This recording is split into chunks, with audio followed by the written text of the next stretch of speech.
Alright, welcome to this video. Today we're going to be going over two approaches. We're going to be doing them one right after the other. So I'm here in my simulator.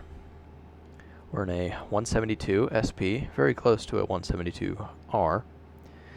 And we're at 3,000 feet and we're set up with the GPS and on heading direct U-call for the ILS 34 into Fort Worth Alliance Airport right here. You can see the name right here. So we're going to be using this plate to brief and get ready for our approach. We're a little bit behind already, so we need to do our warm biff pretty quickly. I'm going to go ahead and go direct U-call. So we're going direct U-call now. So this is the Ils Localizer for runway 34 right at Fort Worth Alliance. Runway length 10,399 feet.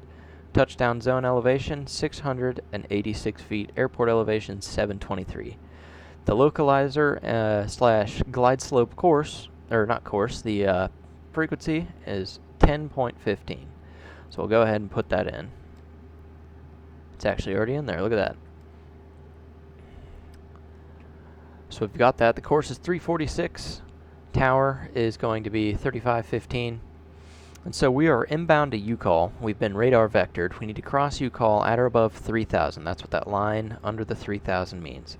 After passing U-call, we go to ERPIF, which is our final approach fix. We need to be at or above 2,400 feet. And then we go all the way down until we're 1.5 from JVX, which is our visual descent point, and then all the way down to 0.1 from JVX, or not 0.1 from JVX, 1.5, which is our missed approach point.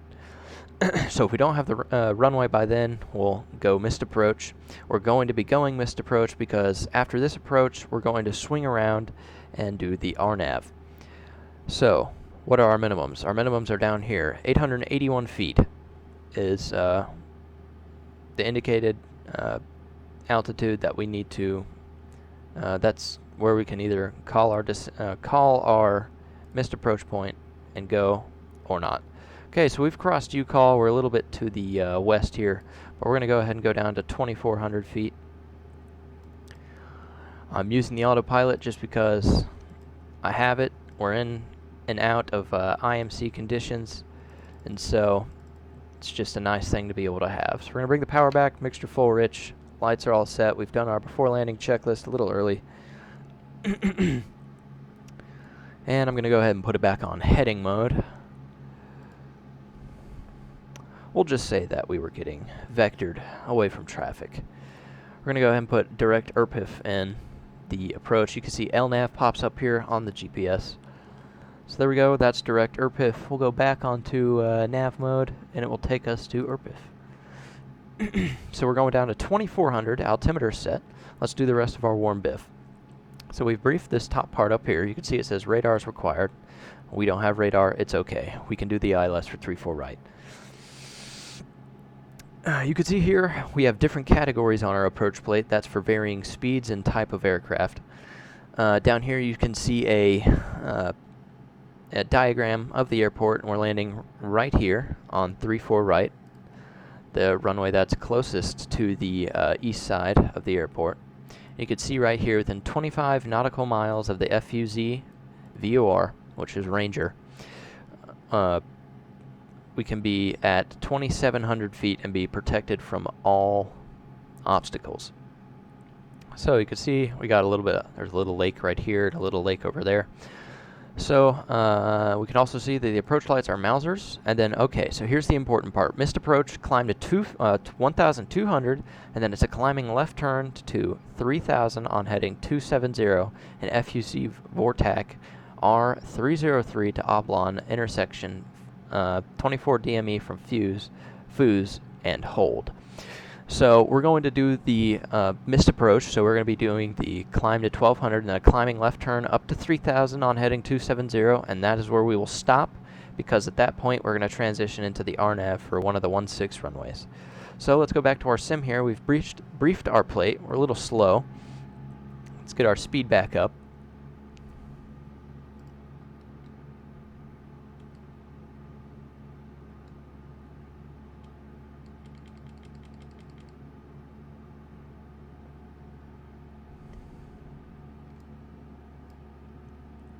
Alright, so we're at 2,400 feet. Coming inbound. We can give it a little more power here. Yeah. Now I'm going to be 110 to 90 knots, preferably, and for the school, we want to be at 90 knots for our approach, or at least when we're 1 dot above, for when we get onto the glide slope.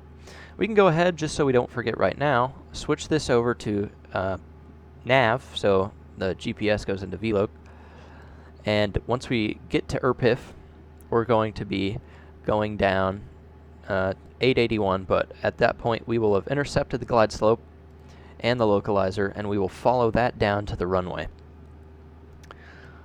And we can't forget to start our timer once we've crossed the final approach fix.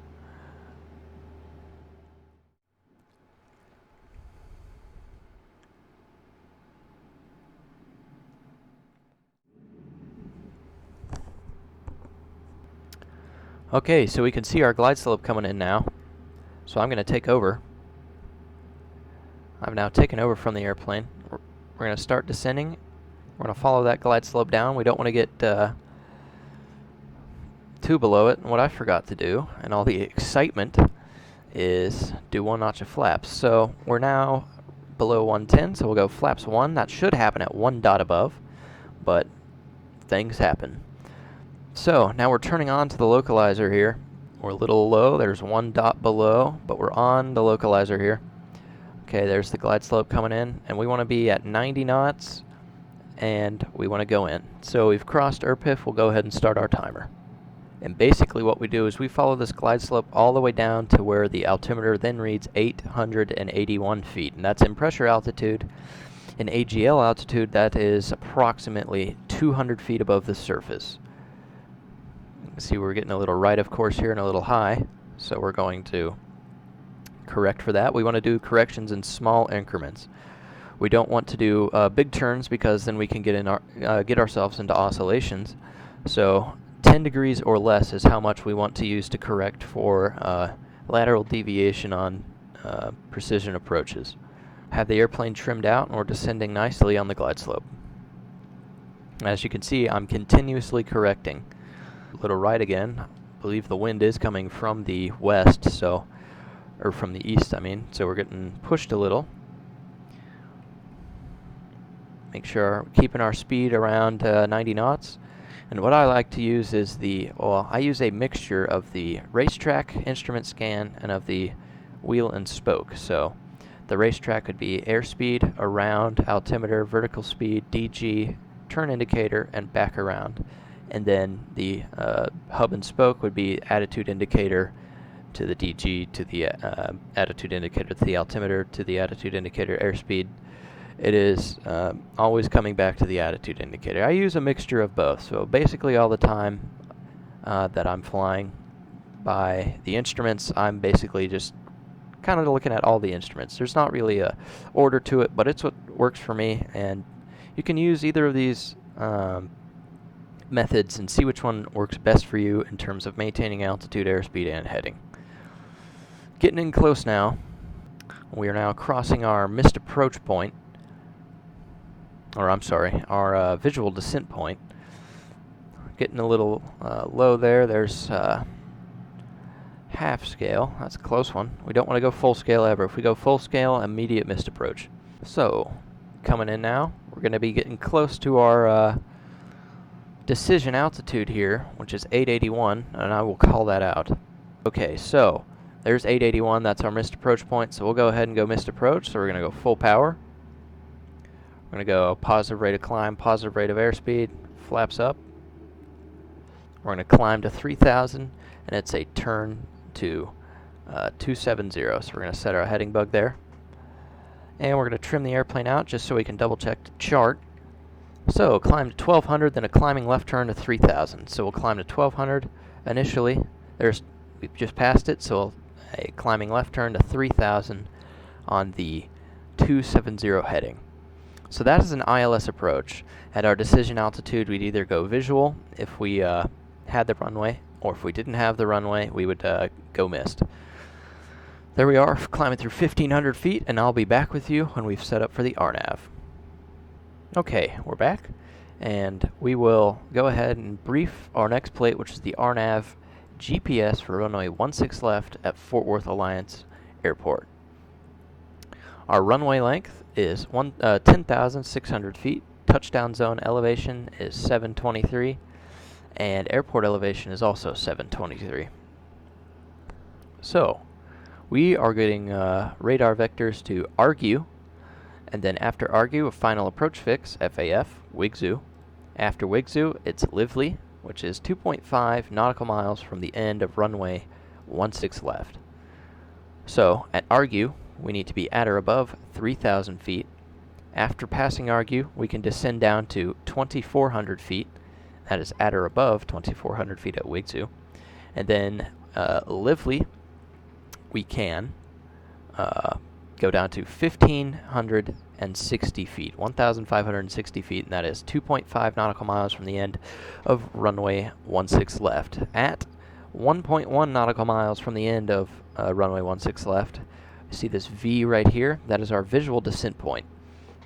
And that is the point at which we can either descend if we have the runway, or if we do not have the runway, then we do not. Well, if we don't have the runway, then we continue down to, depending on what the GPS shows us, we'll have LNAV, VNAV, which we can go down to 1016, or if we get LPV, we can go all the way down to 923 feet. Again, here's an airport diagram. Missed approach is climb to 1,200 feet, then it's a climbing right turn, direct oblong, and then hold. So we won't be going missed this time. We'll be doing a full landing. So we can see on our GPS here, we're getting close to argue, and I'll catch you when we're right on argue. Alright, so we're turning inbound to argue, and we're just going to keep this as a continuous turn. When we cross argue, we're going to be going down to 2,400 feet, and that is for the descending down into Wigzoo. So what we forgot to do is activate vector to final, which is what we have been doing, vectoring ourselves. So there's argue right there, and we're going to start a shallow turn back around just so we don't overshoot. We'll pull back on the power, start getting slowed down, get away from that yellow arc as it is a little bit turbulent. Here we come inbound to argue. There we go, the GPS is now telling us 10 seconds to argue. Go ahead and turn fully on course, and you can see we have LNAV and VNAV, so our minimums, because it does not say LPV, are 1016. If it said LPV, it would say it in the same place it says LNAV/V, and we would be able to go down to 923, but we're going to stop. Our MDA is 1016, so after after crossing Lively, we can go down to 1016, and that's where we can either go missed or continue the approach if we have the runway environment in sight. So we're now inbound from argue. We'll go ahead and descend down to 2,400. So we'll go ahead and arm that, and we'll go down. There we go, leveling off 2,400 feet. So add a little bit of power back here, and we don't want to add too much power because we still want to keep slowing the airplane down for that one dot below glide slope when it's coming down to configure the airplane with 10 degrees of flaps at 90 knots. And if we were in a complex airplane, the gear down.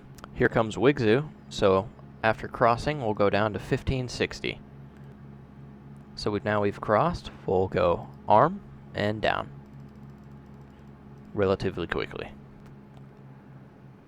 Bring the power back so that we don't accelerate too much. And there's the autopilot leveling us off.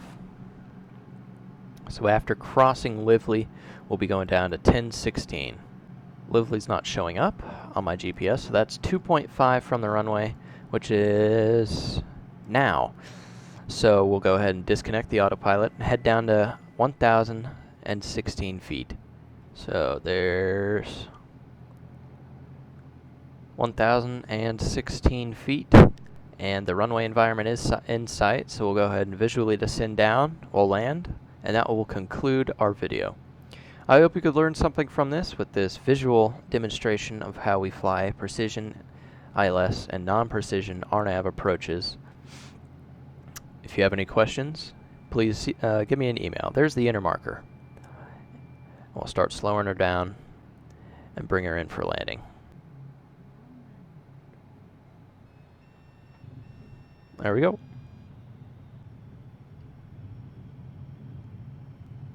Safely on the ground after completing 2 instrument approaches. I hope you enjoyed this video, and I hope it was helpful. See you next time.